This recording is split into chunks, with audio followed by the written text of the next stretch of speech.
बिस्मिल्लाहिर्रहमानिर्रहीम। अस्सलाम वालेकुम नाज़रीन, मैं हूं आपका होस्ट मोहम्मद वकास। आज की वीडियो में हम बात करेंगे वजीर आला पंजाब जनाब मोहसिन नकवी साहब की, और इसके साथ साथ जो एपीएस का यानी कमेटी का इजलास हुआ है उसके हवाले से। अगर आप चैनल पर नए हैं तो इसको लाजमी सब्सक्राइब कर लें ताकि आने वाली हर न्यूज अपडेट आपको बर वक्त मिल सके। तो चलते हैं बिना टाइम को वेस्ट किए अपने टॉपिक की तरफ। नाज़रीन, यहां पर क्या होती है, एक मीटिंग होती है, बहुत बड़ी मीटिंग होती है जिसमें चारों जो वज़ीर आला है यानी पंजाब के हो गए, केपीके के हो गई, और इसके साथ साथ सिंध के हो गई, और दूसरा बलूचिस्तान के, और इसके साथ कश्मीर के, गिलगित बल्तिस्तान के, यानी ये जितनी वज़ीर आला है ये भी शरीक हुए।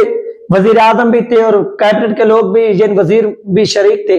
और इसमें यह डिसीजन किया गया, इस बात का फैसला किया गया है कि किसी भी मजहबी को यानी मजहबी शर पसंदी को, इंतहा पसंदी को किसी को भी फैलाने की इजाजत नहीं देंगे, और जो लोग ये काम कर रहे हैं उनके खिलाफ सख्ती से जनाब एक्शन लिया जा रहा है। ये कमेटी का इजलास हुआ, इसमें मंजूरी दी गई है।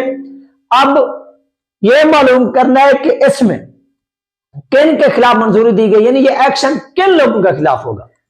उनकी कोई लिस्ट है, वो तंजीमें, वो जमातें वो सामने आ जाएं तो ज्यादा बेस्ट होगा, ज्यादा बेहतर होगा, ताकि पता चल सके कि वो कौन कौन से लोग हैं, उनकी निशानदाही हो जाए। लेकिन अभी तक ये चीज सामने नहीं। लेकिन ये जो इजलास हुआ है इसमें ये फैसला किया गया। उसके बाद मोहसिन नकवी साहब ने मीडिया से खसूसी तौर पर गुफ्तगू की, और अपनी इस गुफ्तगू में भी उन्होंने यही चीज जो थी वो वाज़ेह किया है कि हम रियायत नहीं देंगे। तो इस हवाले से देखा जाए तो तहरीक-ए-लिबाद पाकिस्तान के हवाले से बहुत सी जो खबरें थी वो सामने आ रही थी, और जिसमें ये बात की गई, और वाज़ेह तौर पर यह बात की गई कि देखिए इन लोगों की जो लिस्टें वो अभी मंगवाई जा रही हैं, बनवाई जा रही हैं कि ये जल्दी से आए।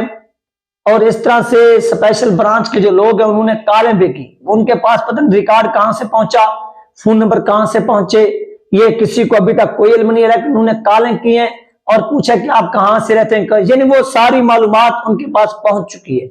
अगर वो ऑपरेशन करते हैं स्टार्ट, तो वो किन किन इजलाम को टारगेट करते हैं और किन किन लोगों को गिरफ्तार करते हैं, इस चीज का अभी तक किसी को इल्म नहीं है। फर्क करें कि इस क्रैकडाउन के अंदर अगर रियासत ये चाहती है, अगर रियासत चाहती है कि क्रैकडाउन हो, और होना भी चाहिए, जो लोग कानून तोड़े उनके खिलाफ होना चाहिए। ये बात आप जहन में रखिए ना, जो कानून नहीं तोड़ते उनके खिलाफ एक्शन नहीं होता, और जो कानून के अंदर रहते हुए प्रोटेस्ट करते हैं उनके खिलाफ भी एक्शन नहीं होता। आप जैसे कि जानते हैं कि 1973 का जो कॉन्स्टिट्यूशन ऑफ पाकिस्तान है उसमें तमाम अकलियतों के जो क्या होते हैं अपना हकूक है वो वाज़ेह तौर पर तहरीर है, अगर उनके ऊपर अमल किया जाए, अगर उनके ऊपर अमल किया जाए और उनकी जिस तरह से इबादत गाहों की, उनको इबादत करने की इजाजत हासिल है, खुली आजादी है। आप देखेंगे पाकिस्तान के, आप चले जाएं जिस सिटी में भी जाएंगे वहां पर बड़े बड़े ये चर्च हैं, और वहां पर ईसाई जाते हैं अपनी इबादत करते हैं, मंदिर है हिंदू जाते हैं इबादत करते हैं, सब लोग जो है ना वो इबादत करते हैं।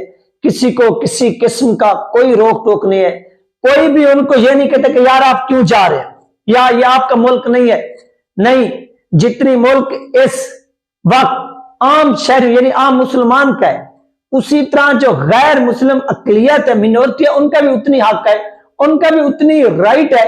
लेकिन वो राइट वो हक उस तरह से जो उनको आइन और कानून देता है, यानी जो आइन और कानून उनको उनकी इबादत में, रस्म और रिवाज में, वो जिस तरह से अपनी इबादत करें, अपनी रस्म और रिवाज के मुताबिक जिंदगी गुजारे, किसी किस्म की कोई रोक टोक नहीं है, कोई रोक टोक भी नहीं है।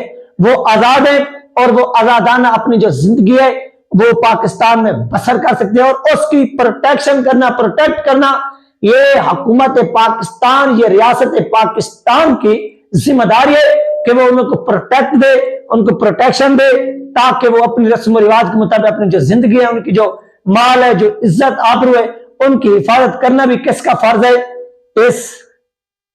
इस हुकूमत का फर्ज है। हाँ, उनमें से यानी उन मिनोरिटीज में से कोई उठता है, खड़ा होता है, वो उस कानून को, उस आइन को रोंदता है, उसको तोड़ता है, तो उसके खिलाफ कार्रवाई करना भी इस हुकूमत का हक है।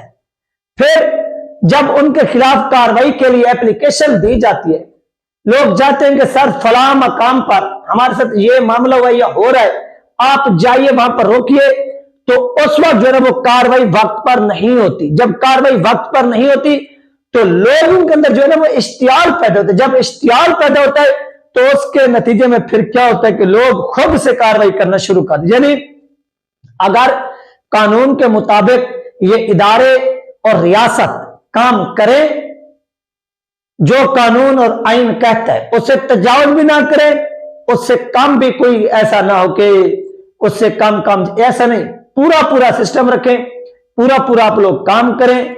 इससे क्या होगा, इससे नाजरीन मजीद जो है वो अवाम के अंदर एक सुकून भी पैदा होगा, लोगों को भी यकीन होगा कि ठीक है अब जो है ना वो कानून पर इस मुल्क के अंदर अमल दरामद हो रहा है। लेकिन ऐसा नहीं हो रहा, लेकिन ऐसा नहीं हो रहा, जिसकी बुनियाद पर यह सब कुछ हुआ। जैसे आप जानते हैं कि शेखपुरा के अंदर जो कादियानियों के क्या थे, इबादत गाह थी, उसके ऊपर मीनार बनाए गए और ये पाकिस्तान का जो आइन है 1973 का, 1973 का, उसमें जब तरमीम की गई 1974 के अंदर, और उसमें यह चीज वाज़ेह तौर पर दायर की गई है कि कोई भी गैर मुस्लिम अकलियत, कोई भी गैर मुस्लिम अकलियत वो अपनी इबादत गाह को मस्जिद नहीं कह सकती, यानी वो मस्जिद नहीं कह सकते। हाँ, हिंदू हैं वो इबादत करें, वो उसको अपनी मस्जिद नहीं बल्कि वो उनका जिस तरह से मंदिर है वो मंदिर बुलाए, उसको वो मस्जिद नहीं कह सकते।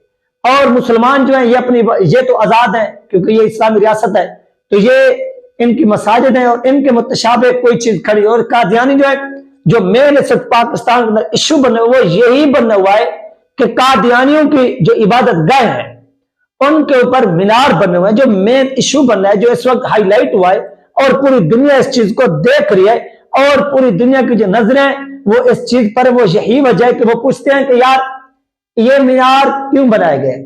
सबसे पहली गलती तो उस इंतजामिया की है कि जब वो ये चीज तामीर कर रहे थे, बना रहे थे, उसकी देखभाल करना वो इंतजामिया के हाथ में था। इंतजामिया उसको देखभाल करती और उनके ऊपर जो मीनार थे उनको देखती और उनको फिर रोकती कि यार यहां से यहां तक, यानी जहां पर दूसरे की नाक शुरू होती है ना, वहां से आपकी जो आजादी का दर है वो खत्म हो जाता है।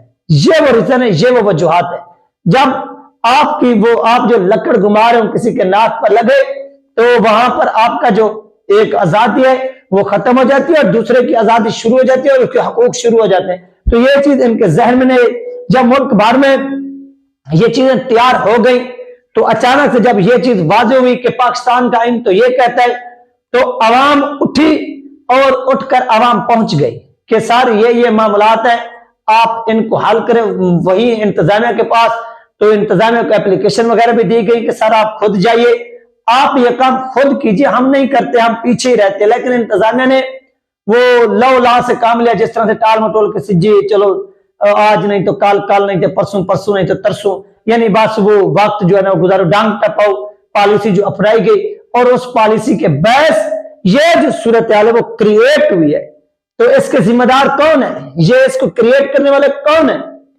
वही लोग हैं जो पहले इस चीज को रोक न सके, वही इंतजामिया। जब उससे अवाम मजबूत होती है तो उसके बाद जो लोग हैं, जो पीपल है, द पीपल ऑफ पाकिस्तान, फिर जो ना वो एक्शन लेती है इन चीजों के खिलाफ। फिर वो मुश्तिल होते हैं, फिर आप उनको शिद्दत पसंद भी कह सकते हैं, फिर आप उनको जत्था भी कह सकते हैं, फिर इश्तियाल अंगेजी भी कह सकते हैं, फिर आप उसकी जो डेफिनेशन करना चाहें वो आप कर सकते हैं, वो आपके अपने हाथ में है। फिर आप सब कुछ कर सकते हैं, आप कह भी सकते हैं। ठीक हो गया? तो ये जो चीजें ये आप अपने जहन में बिठाइए और इन पर जो है ना वो, अगर आपको कहीं पर इस तरह की सरगर्मी नजर आती है तो आप इंतजामिया को आगाह करें। इंतजामिया जो है वो इस चीज के खिलाफ एक्शन लेगी। अगर इंतजामिया एक्शन नहीं लेती तो फिर एहतजाज कर, प्रोटेक्शन करना ये आपका हक है। ये पाकिस्तान का जो आईन है वो इस चीज की इजाजत देता है कि आम शहरी अपने हकूक के लिए प्रोटेस्ट कर सकता है और उसका ये प्रोटेस्ट कोई भी नहीं रोक सकता, कोई बंदा भी नहीं रोक सकता। ये वो बुनियादी फर्क है नाज़रीन। ये तो इस पर देखना ये है कि अब क्या होता है, क्योंकि ये इजलास हो चुका है, इजलास खत्म भी हो चुका है और इस इजलास के फौरी बाद भी कार्रवाई डाली जा सकती है और हो सकता है कि आज शाम हो, कल शाम हो, क्योंकि इजलास तो कल था और ये कल इख्तिताम पजीर हुआ। इसके इख्तिताम होने पर पंजाब के सीएम जो थे मोहसिन नकवी साहब, उन्होंने भी प्रेस कॉन्फ्रेंस की, और इसके साथ साथ जो पाकिस्तान के वजीर दाखिला मीर सरफराज भुगटी साहब, उन्होंने भी प्रेस कॉन्फ्रेंस की। ये थी नाज़रीन 3 अपडेट जो आप लोगों के साथ शेयर की गई है। इंशाल्लाह मिलते हैं नेक्स्ट वीडियो में। अल्लाह हाफ़िज़।